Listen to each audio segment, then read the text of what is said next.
Hey everyone, it's Jasmine here with the Skincare Lab, and today I'm going to show you how to take some really good product pictures. Right before I go to take my pictures, I generally have a vision in mind for exactly what I'm going to do with which products, and I make sure that I prepare each product before we go out. To get that shiny reflective looking bottom, I actually use the glass part from the picture frame. I just open it up, I pop out the glass, and then I put that on the bottom of my products in the pictures, and it gives that high gloss type of shiny reflective look on the bottom, and it's really cool. It's super cheap. I got it from Walmart from like $1. Next, I'm going to get into preparing some of the props here. Since this is going to be a refreshment type of drink, I got this glass. It's not really a glass, actually. It's more of a plastic cup from Walmart as well.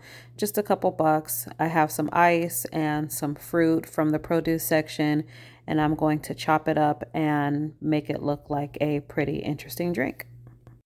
Bear in mind with anything that you want to take a picture of, you're going to want to prepare it ahead of time. So it can be anything that's food related or plant related. You're always going to want to have a clear vision of what it is that you're going to be taking pictures of. And keep in mind what kind of picture you want to take.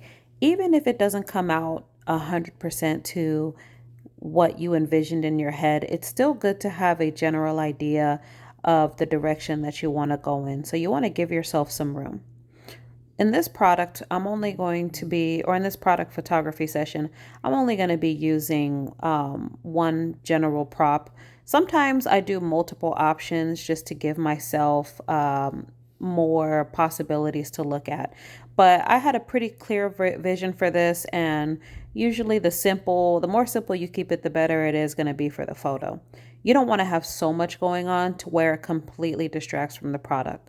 So I have one element that is bright and colorful, but it doesn't take away from the actual product that's going to be pictured here. Also, keep in mind whenever you're photographing anything that is going to be like a butter or something that's susceptible to heat, in this time it would be a good time to freeze it or keep it refrigerated. So that way you give yourself a lot of time to work whenever you take it outside, because I am going to be doing outdoor photography because that's the best lighting. It's sometimes better. In this case, I don't really need it because it's a lotion in a bottle. But there have been times where I take pictures of butters and you have to be pretty quick because of the fact that they will melt while they're in the sun. So this is always something to keep in mind if you are going to do outdoor photography and you're going to have the piping or the texture of the product shown.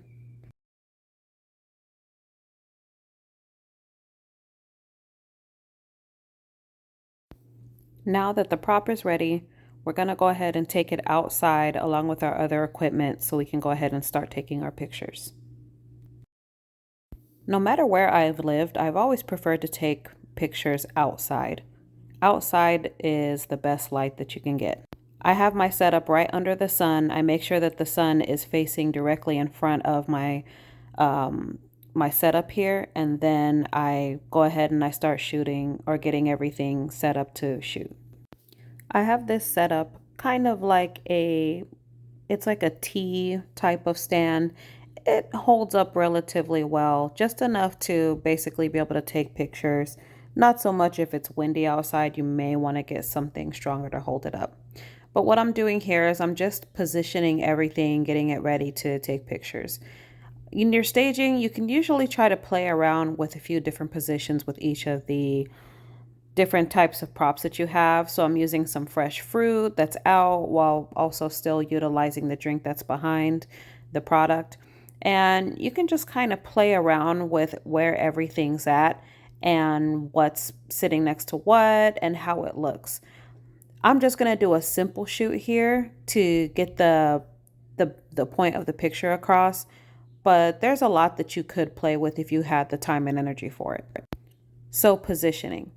My favorite angle is this straightforward, direct type of angle. You get a clear shot of your product, and I like to use bigger papers now to ensure that I get the whole product in. I'm taking a few shots from the side here as well as straight forward on. and taking the pictures is that simple. Next, we're going to go ahead and get into the editing portion. So here what I'm doing is I'm cropping the photo to size so that I don't have to get all of the back and everything else that was in the photo. I made sure that nothing important was getting cut off. You always want to make sure that you check your photos and make sure that each proportion that you want to capture is in the picture. So I'm just cropping it here. Sometimes I'll straighten it out as well if it looks a little bit crooked, because people like a straightforward shot of the picture. So once I'm done cropping the photo, I take it to Instagram. Instagram is a free app I like to use their editing filters to, I want to say, color correct everything. Because sometimes what happens is the camera doesn't pick up everything the way that your eyes would. So it looks a lot more dull in the picture than it actually does in person. And you can do minimal editing. It's all up to you depending on what you want to do or not. I like to bring up the brightness, and then I usually bring down the contrast. That was the structuring that I brought to give it some more sharpness.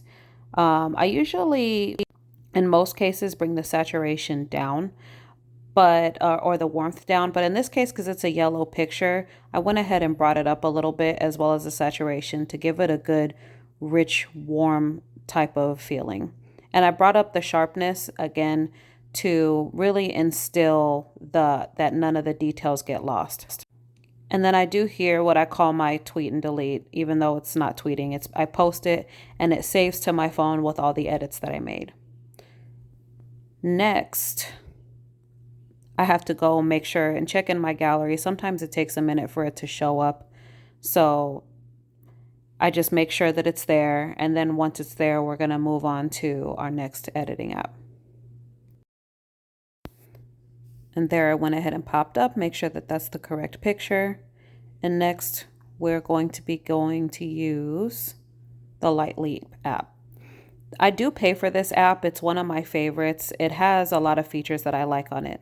The heel is what I'm using right here. This kind of can help erase any extra lighting or any extra details whatsoever that I don't like in the picture. Sometimes when you're working with plants, sometimes when you're working with products, pictures could spill out all over the place. And as you can see there too, I'm erasing some of the margins that you can see like in the lining from the glass, just to really make it seamless. And I go through and I'm basically just going to quickly erase or blend in some of the features, some of the extra things that I don't want in the picture. I also do this a little bit in the next app that I'm going to use, the Photoshop Express, but they both work differently. So I like to use both of those features as well.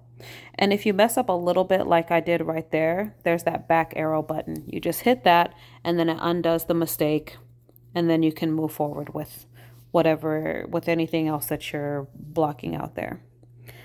The next, I'm going to go into some of the elements that you can add. I like duotone.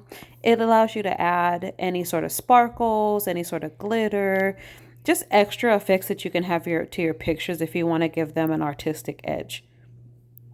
I like to go with the duotone because it really gives a summer setting and feeling. You can also adjust the opacity on the duotone. As you can see there, you can bring it up or down. And since it does affect the color of the product and some of the background elements, I'm going to save it, and then I'm going to head over to Canva, to where I can basically, what I'm going to do right here that you're going to see is called the layering. So I have templates. All I do is I just copy them. And that way I don't have to go and find the logo again and type everything out and add each bit of text. It's kind of already there as a preset to me. So that's why in a lot of the titles for the pictures, it'll say copy of a copy a bunch of times, because it's templates that I'm reusing and I don't rename them every time I use them. So I bring in the picture that I just edited with Light Leap. And I'm also going to be bringing in the picture that I just edited with Instagram. You see how they're a little bit different because you have the the duotone kind of overlapping the rest of the picture. So what I'm going to do is I'm going to use Canva's, it's one of the effects that it has. It's the background eraser. And so what it does is, and you're going to see here, is BG remover for background remover. And it's going to cut out the actual product and the drink. And Canva, this is a pretty efficient app that it does it. Any other app where you could usually cut out the background or cut out certain elements doesn't cut quite as clean and crisp as Canva does. So you'll see it just takes a second here and then it shows up. Sometimes just give Canva a little bit of time. There you go. And see it popped up. And now it's not affected by the duotone. Now it's crystal clear and it blends much better with the picture. See, so it looks much more clear, and you can just, what I like to do is I like to perfectly size it to go over the area that it's supposed to highlight. And then here I'm just adding the name. This is what we call a mock-up. And it's because I don't have the actual labels, being that I don't sell the products physically. But even whenever I did, I usually made the label mock-up look just like the actual label that I use. I used to get them printed through Vistaprint, long story short. But so I just size it to the bottle. And I use some of Canva's features to nudge it to get it in the exact correct spot, because sometimes Canva will move it around a little bit. So you want to use that nudge feature. That's going to help you to get something aligned in its exact place.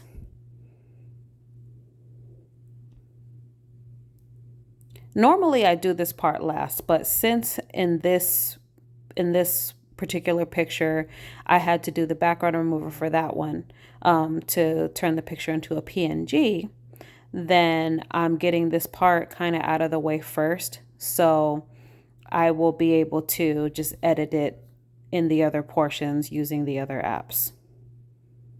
So all I'm doing is aligning here, getting the font correct, and then we're basically going to move over into the next app.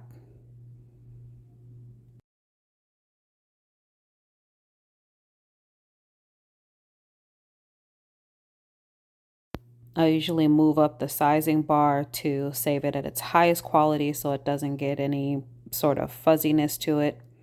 And then I just let Canva save it. Now, before we move over to the next app, you're going to see here that when it saves on Canva, sometimes it has those little white ends, and that could be around any of them. I like to just use the cropping feature just to trim those parts out, so that you don't have anything extra in the picture. You just have it perfectly sized to what you need to have it. And then now that's going to save. And once that saves, we're going to go into Photoshop Express. I realized that I actually have a few more things to clean up on this with Light Leap. So I'm just going to quickly go through this. And then once it saves, we're going to look at a couple of other features.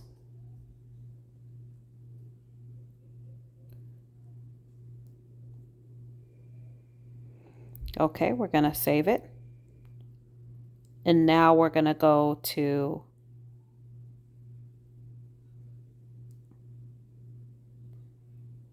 Photoshop Express. I'm just using that Band-Aid type of app that's sitting in there at the bottom.